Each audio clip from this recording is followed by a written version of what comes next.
To 3-minute Q&A period for each of the members that are remaining. Again, I know there are a lot of folks in here who wanted to share their thoughts and ask you questions. We'll have to do this again.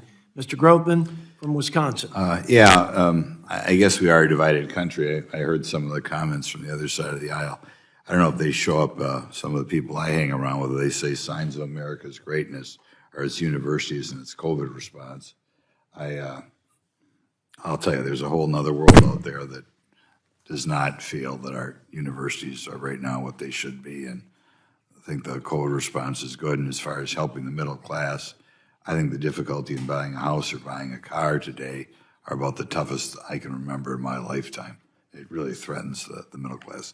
But I'll ask a question to him. We'll talk to Mr. Portman.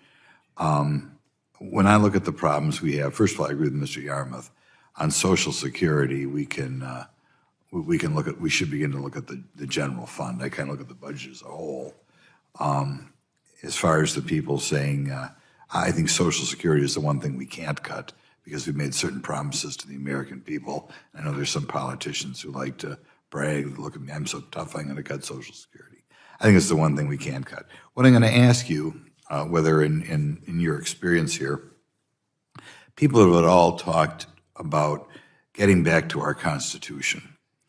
And I realize it might be a relatively small overall percent of our budget, some of the programs, but when I look at all the people around here who think it's the federal government's to deal with housing or the federal government's responsibility to deal with education or income transfer payments or commerce, it just drives me up a wall because, of course, our forefathers never would have guessed to this degree we get involved in these things.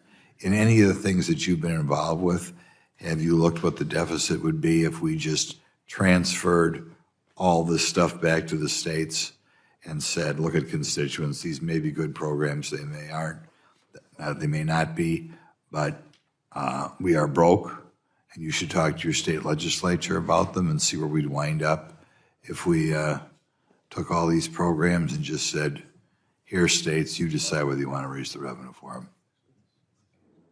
Well, first, thanks for your good question. You saw in my testimony, I talked about looking at the role of the federal government, and that's for the reason you just stated. It's grown dramatically, as you know, over time, and to the point that our spending as a country has gone from when I last testified before this committee, which was about 16 years ago, to today. We're spending $2.6 trillion then. We're spending about $6.3 trillion now.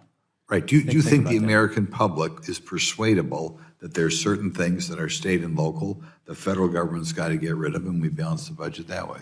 Well, I think there are, but we have to remind ourselves that although we ought to do that, and I said that in my testimony and I believe it, about 70% of the spending today is on autopilot. And so it's not part of that 30%. Now that includes interest on the debt. But significantly, as was said earlier. Oh, some of that autopilot was unconstitutional too, but go ahead. Yeah.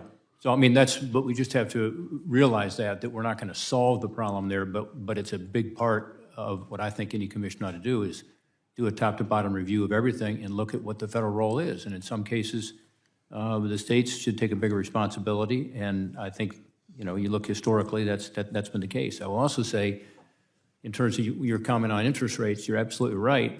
And it's not just a coincidence. I mean, look at what Fitch and Moody have said. Fitch has already downgraded our debt. Moody has threatened to do so. And that raises long-term rates to the point that, as you indicate, we now have constituents, you have constituents who are paying 8% on their mortgage. And their car payments are out of control. So this is directly related to this problem. Both Fitch and Moody's, by the way, said that dysfunction in Washington and the fiscal crisis, the fiscal impending crisis, is what influenced them to say, I'm not sure this American debt, ought to get a high rating anymore. So it directly relates to interest rates and therefore to your constituents and others who are suffering in this economy because of high inflation and high interest rates. Thank you.